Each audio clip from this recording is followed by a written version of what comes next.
12 kur bëhet seansa ballu. Të vinë aty para parlamentit.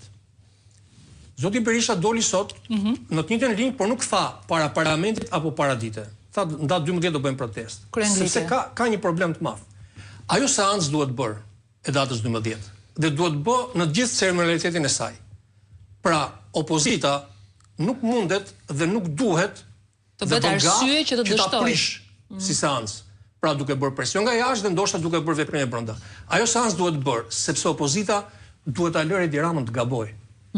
Nuk mundet të japi një mënyrë që ai të thotë nuk bëhet seanca se ka presion jashtë, s'ka presion këtu brenda dhe ne nuk e bëjmë. Kjo është ajo gjë që duhet. Por opozita duhet të bëhet kontributore në fund që Edi Rama të kaloj lumin. Është gaf e opozitës nëse do ta prishat seancë apo do sjell njerëzit përpara parlamentit.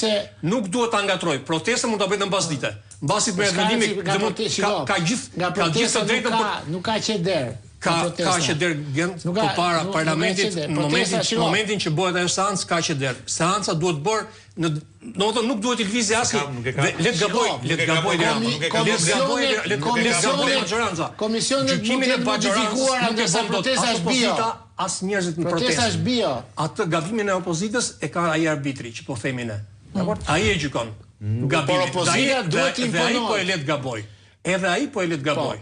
Nëse janë të arsyeshëm, pse bie më rrotull? Të thash, ajo 5 qershorit merre siç është. Ka firmos 3 ambasador, prit. Dhe është 5 qershor ka histori tjetër. Nuk fitonte ai që e firmosi, ai e firmosi 5 qershorit, mund mos hynte fare zgjidhje dhe thoshte siç e firmosëm këto amerikanët zbatohen. Eksakt.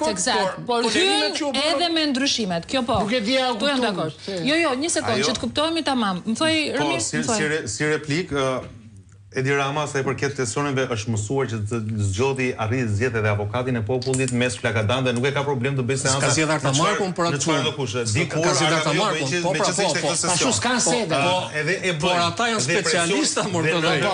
E kupton, kështu që mund ta ndërtonin Albin Kollaj. Lëreni të gaboj. Mos jepi arsyetim dhe justifikim që të bëjë se rritet presioni në protesta qytetare. Që duhet bëjnë protestë përpara parlamentit. Pastaj ne bëjmë për mua është zgjidhje dur sepse rrit presioni ka nuk e dëmton opozitën kjo. Ka shi një mazhorancë e cila i ka në asaj tash nëse ke 3 muaj që e pret atë seancë. Ku të protestojnë? Si? Ku të protestojnë? Mbasi mbaroj seancën, protestojnë. Prit një sekondë, ata dëgjoj. Prit dalin. Ata dëgjoj pak si e ka thënë Berisha se Genci s'të lë.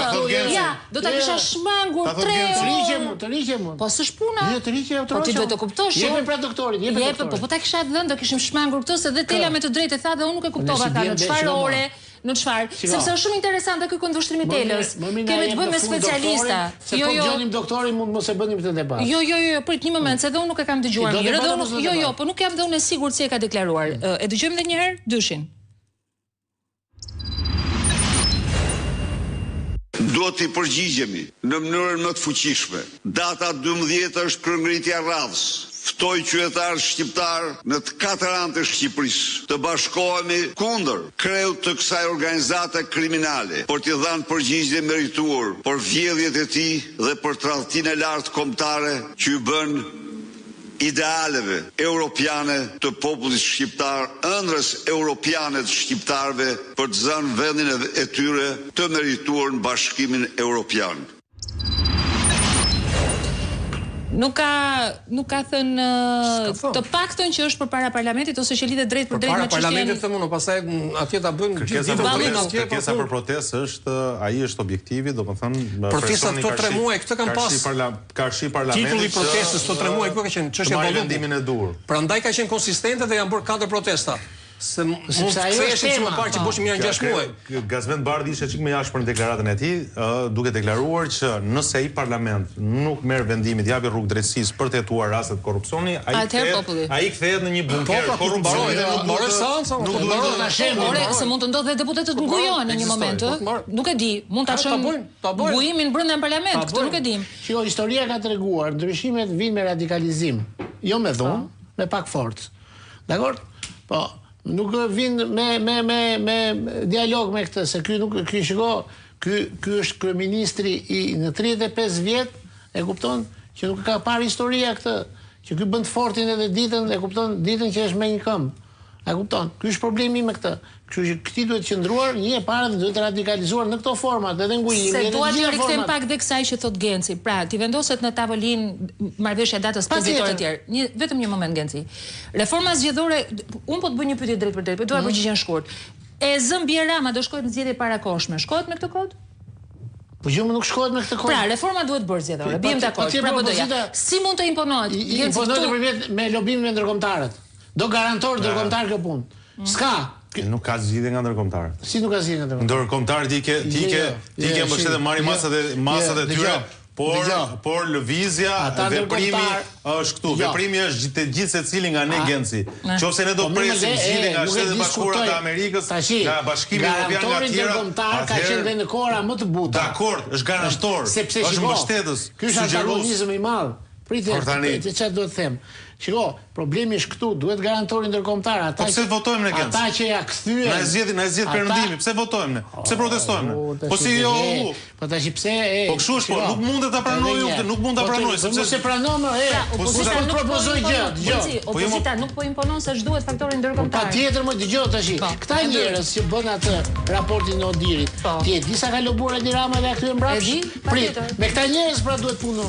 Për kodin, sepse unë dyshoj fort që ato vretje që të paktën aq sa ka vendosur ato vretje në komisionin në raportin e Odirit duhet të jenë sanksione për pozitën dhe pozita është koha të çedoj te opozita sepse kështu ka qenë gjithmonë kur ti je zënë në fal do thuash më fal do hapësh rrugën gjithmonë ligjore që të bëhet një draft i besueshëm për zgjedhje të rregullta dhe të lira këtë po themi më duhet ta ndërpreva e di që ta ndërpreva kur s'duaj, por do të jap shansin të vish të flasësh sërish në program. Nesër Genci, les mos lëviz fare nga aty.